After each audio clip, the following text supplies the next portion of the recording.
ایک آدمی گیا گوشت کی دکان پہ, شاید آپ لوگوں نے بھی سنا ہو, اور کہنے لگا کہ 1 کلو گوشت دے دو.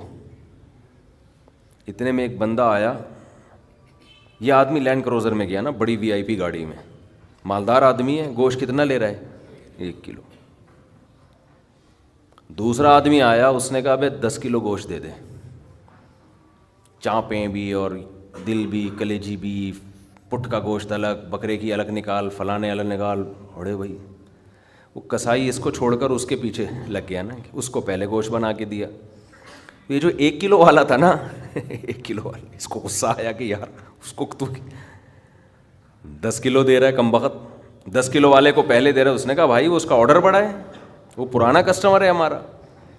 اس نے کہا یار اس کے پاس اتنا پیسہ کہاں سے آیا کہ اتنا ویسے گوشت لے کے جا رہا ہے. اس نے کہا بات یہ ہے کہ اس کی 4 بیویاں ہیں. اس کی کتنی بیویاں ہیں؟ 4 بیوی, چاروں بیوہ ہیں, اور یہ چاروں بیویاں کسی مالدار آدمی کی بیویاں تھیں جو ان کے لیے بہت پیسہ چھوڑ کے گئے اپنی بیویوں کے لیے. اس مالدار نے کھایا کم اور بچایا بولو زیادہ. اب بچانے میں زندگی گزر گئی اس کی, تو ظاہر ہے کھانا نصیب نہیں ہوا, مر گیا.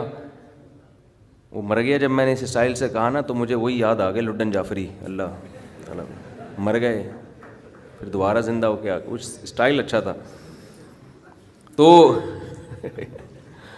تو بچایا نہیں, اور بچا کے مر گیا. اب ظاہر ہے بیوی جو تھی ان کو پیسہ مل گیا ٹھیک ٹھاک. اب ان کے پاس پیسہ ہے, بندہ مارکیٹ سے شارٹ ہے. عورت کو ظاہر ہے پیسے کے ساتھ شوہر بھی تو چاہیے نا, اس میں بھی ڈیزائرز ہیں, اس کو بھی ضرورت ہے میاں کی. تو یہ غریب کا جذبہ تھا 4 شادیاں کرنے کا نا, تو یہ کرتا چلا گیا. پرانے والے کا سارا پیسہ کس کے پاس آ گیا؟ اب یہ بیوی کے خرچے پہ کھا رہا ہے, یہ بچا نہیں رہا, ظاہر ہے عورت کا پیسہ ہے. تو یہ دوسرے کے پیسے پر ان کی بیویوں سے شادی بھی کی ہوئی ہے, اور اس دوسرے کے پیسے پر کھا بھی رہا ہے. اس لیے یہ 10 کلو گوشت لے کے جاتا ہے. سمجھ رہے ہو؟ اس نے فوراً کہا میرے لیے بھی 10 کلو بنا دے, میں نہیں چاہتا میرے مرنے کے بعد میرا ہوا بچا پیسہ کوئی اور بے غیرت استعمال کرے. معذرت کے ساتھ, ابے پہلے خود تو کھاؤ. اس وقت جو تمہاری حاضر سروس بیوی ہے, بولو تم جب تک میری بیوی ہو تو کھاؤ, ٹھیک ہے نا, تم بھی کھاؤ میں بھی کھاؤں گا.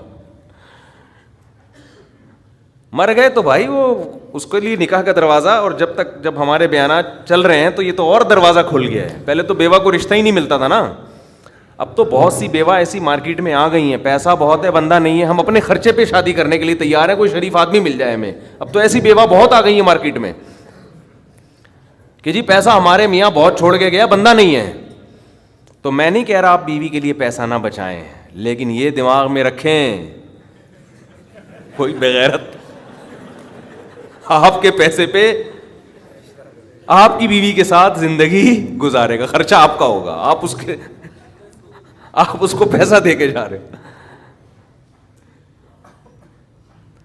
تو اعتدال اس چیز میں ضروری ہے. ایسے لاوارث نہ چھوڑو اپنے بیوی بچوں کو, لیکن اعتدال, اتنا بھی نہ دو کہ ہری ہری سوجنا شروع ہو. بچوں کے لیے بھی بناؤ کچھ. خیر, کہاں سے کہاں بات چلی گئی یار.